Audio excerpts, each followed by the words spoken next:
बिस्मिल्लाहिर्रहमानिर्रहीम। दोस्तों, real Madrid ने अपना second La Liga match Real Valladolid के खिलाफ 3-0 से जीत लिया है। काफी अच्छी परफॉर्मेंस रही रियल मैड्रिड की। रियल मैड्रिड ने फाइनली अपना पहली विन जो है ला लीगा में समेटी।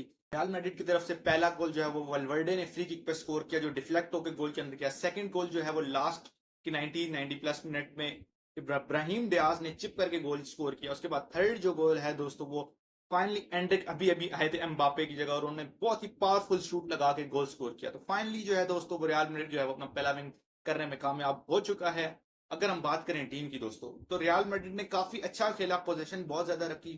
पहले जिस तरह बार्सिलोना दोस्तों आप लोगों को पता है खेलती थी, पोजीशन बेस्ड खेलती थी, बैक पासिंग करती थी, रियल मैड्रिड ने वो वाला काम शुरू कर दिया है जब से उनका टोनी क्रूज जो है दोस्तों रिटायर हुए हैं। काफी चांसेस रियल मैड्रिड ने मिस भी किए। मुझे काफी जगह पे ये लग रहा था कि रियल मैड्रिड को समझ नहीं आ रही कि वो कैसे करेंगे, लेकिन आखिरी टाइम पे जो सेकंड हाफ था उसके अंदर उन्होंने थोड़ी अपनी स्ट्रेटेजी सेट की और वो खेले। पहले हाफ में तो उनको खुद समझ नहीं कि हमने क्या करना है दोस्तों, उन्होंने काफी मिस्टेक्स की। एम्बापे से उस तरह नहीं खेलने हो रहा था। उसके बाद रोड्रिगो तो मुझे समझ नहीं आती वो क्या खेल रहा है। आर्डो गुलर अच्छा गेम खेल रहा था दोस्तों। फिर उसके बाद अगर आप डिफेंस देखें, रूडिगर ने अच्छा गेम, बहुत क्लासिकल एक शूट फेंकी ओवर द टॉप जो एम्बापे ने वॉली मारी थी और कीपर ने सेव किया था।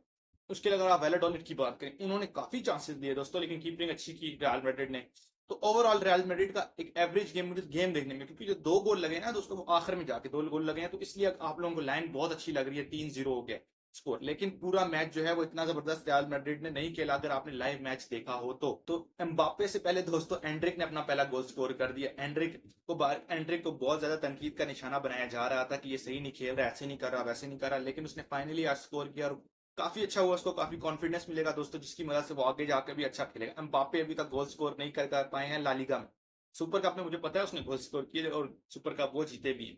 शुरू में आज सुपर कप की ट्रॉफी भी दिखाएगी रियल मैड्रिड की टीम की तरफ से, लेकिन एम्बापे ने अभी तक ला लीगा में दोस्तों स्कोर नहीं किया और एम्बापे बड़े डेस्परेट थे। एम्बापे ने बड़े चांसेस लिए, कीपर ने एक बिल्कुल सामने से बिल्कुल सेव कर लिया, लेकिन एम्बापे बड़े डिस्परेट हुए हैं, वो गोल मारना चाहते हैं, लेकिन अभी तक उनका गोल नहीं लगा। टोनी क्रूज के जाने के बाद दोस्तों काफी नुकसान हुआ रियल मैड्रिड को। टकोम्बिनी, वल्वर्डे ये उस तरह नहीं खेल पा रहे, पासिंग उस तरह नहीं हो पा रही, जगह उस तरह नहीं बन पा रही जिस तरह टोनी क्रूज या मॉड्रिच के वक्त में होता था। मॉड्रिच अभी भी सेकंड हाफ में आए, लेकिन मतलब अब प्रॉपर अब आपको नई जो है मिडफील्ड लानी पड़ेगी, जिस तरह के बार्सिलोना में हुआ था। जावी, उसके अलावा जावी, इनिएस्टा और जब सर्जियो बुस्केट्स तीनों चले गए, एक भी निकल गया, तो उसके बाद पता है बार्सिलोना की जो मिडफील्ड है वो भी काफी डिसेबल होगी और अभी तक वो सही सही तरह वर्क नहीं कर पा रही।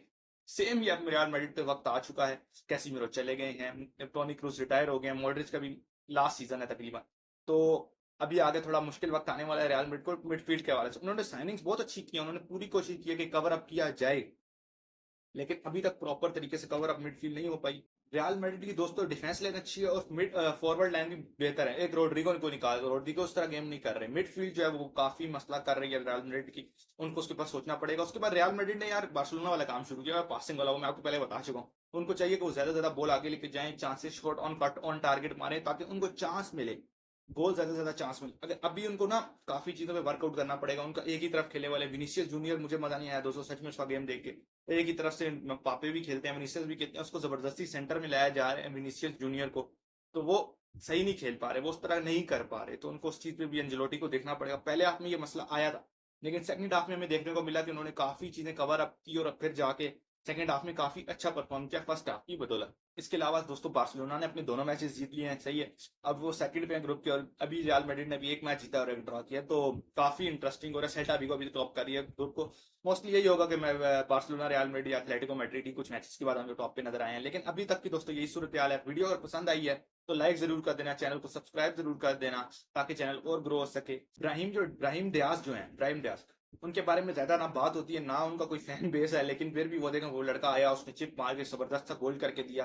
तो ब्राहिम डियास के लिए भी रियल मैड्रिड को जगह बनानी पड़ेगी, क्योंकि वो अच्छा प्लेयर है, उसको चांस देना चाहिए ज्यादा से ज्यादा। उसको आप लोग सेकंड हाफ में लाते हो, मुझे पता है बड़ा मुश्किल है, जिधर एम्बापे, रोड्रिगो, विनीसियस, उसके बाद बाहर भी अच्छे प्लेयर मौजूद है, मुझे पता है बड़ा मुश्किल हो जाता है, लेकिन ब्राहिम डियास के लिए भी जगह बनानी चाहिए, ताकि वो रियल मैड्रिड के लिए और ज्यादा अच्छा परफॉर्म कर सके।